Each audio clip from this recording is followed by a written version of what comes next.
Welcome back మా channel Ishmaratna creative news. Nikhil కావాలని latest news ఏంటి చూసేద్దాం. చూడబోయే ముందు ఫస్ట్ టైం నా ఛానల్ చూసేటైతే like, share, subscribe channel and hype కూడా మర్చిపోవద్దు. సో ఇప్పుడు వచ్చేసి కావ్య గురించి లేటెస్ట్ న్యూస్ ఏంటంటే, కావ్య వచ్చేసి రీసెంట్గా సంక్రాంతి ఈవెంట్ జరిగింది. దానిలో జీ తెలుగులో తను ఈవెంట్లో పార్టిసిపేట్ చేసిందనమాట. దానిలో వచ్చేసి సుడిగాలి సుధీర్ తెలుసుగా.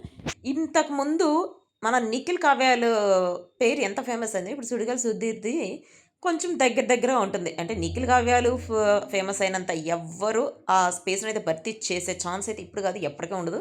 ప్లస్ ఇప్పుడైతే కావ్య ఎక్కువ సుడిగాలి సుధీర్‌తో చేస్తున్న స్కిట్‌లు గానీ, సాంగ్‌లు గానీ అవి చాలా హిట్ అవుతున్నాయి గదా! సో, ఇప్పుడు దీనిలో వచ్చేసి సుడిగాలి సుధీర్ మీద ప్రేమలేఖలాగా రాయటం. ప్రేమలేఖ ఏంటంటే, నింగి నింగి నేను సుధీర్‌కి అర్ధాంగి అని చెప్పి సిగ్గుపడటం. ప్లస్ వాళ్ళిద్దరి మీద ఒక సాంగ్ కూడా ఉందనమాట ఇప్పుడు ఆ ప్రోగ్రామ్‌లో. సో, చూసుంటే మీకు అర్థమవుతుంది. ఇప్పుడు వాళ్ళిద్దరిది అసలు వచ్చిందంటే టీఆర్‌పీ రేటింగ్ మామూలుగా ఉండట్లే. అంటే వాళ్ళిద్దరిది ఇంతకుముందు 'రష్మి' సుధీర్‌ది కొంచెం చాలా ఫేమస్ అయింది. 7, 8 ఇయర్స్ నడిచింది గదా! సో, కొంచెం వాళ్ళ స్పేస్‌ని భర్తీ చెయ్యబోతున్నారా అని చెప్పి ఒక న్యూస్ ఒకటి వైరల్ అవుతుంది. కానీ వాళ్ళిద్దరి స్పేసు అంటే 'రష్మి' స్పేస్ వచ్చేసి 'కావ్య' అని. యాక్చువల్‌గా వాళ్ళిద్దరి స్పేస్ కూడా ఎవరు భర్తీ చేయలేరు. నిఖిల్, కావ్యాల స్పేస్ ఎట్లా భర్తీ చేయలేరో వాళ్ళిద్దరి స్పేస్ కూడా భర్తీ చేయలేరు. నాకైతే అనిపిస్తుంది. మీకేమనిపిస్తుందో కామెంట్ చేయండి. ప్లస్ వీళ్ళిద్దరిది సాంగ్ అయితే బావుంది. వీళ్ళిద్దరి కోఆర్డినేషన్ అంతా బావుందనమాట.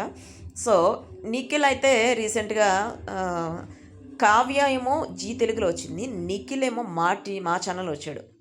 మా ఛానల్‌లో వచ్చినప్పుడు అసలు మామూలుగా ఉండేది కదా! మన శ్రీముఖి ఒక డైలాగ్ ఏసిందనమాట. అంటే బ్రేకప్ అయింది, దాని గురించి "నువ్వు బ్రేకప్ స్టోరీ ఒకటి చేస్తే మూవీ అసలుకైతే అది మామూలు హిట్ అవ్వదు. సూపర్ డూపర్ హిట్ అవుతది ఆ మూవీ" అని చెప్పి. అంటే మీది బ్రేకప్ అయింది గదా! సో, బ్రేకప్ స్టోరీ చేస్తే ఇన్వాల్వ్ అయిపోతారు ఆడియన్స్ అన్నట్టు చెప్పిందనమాట.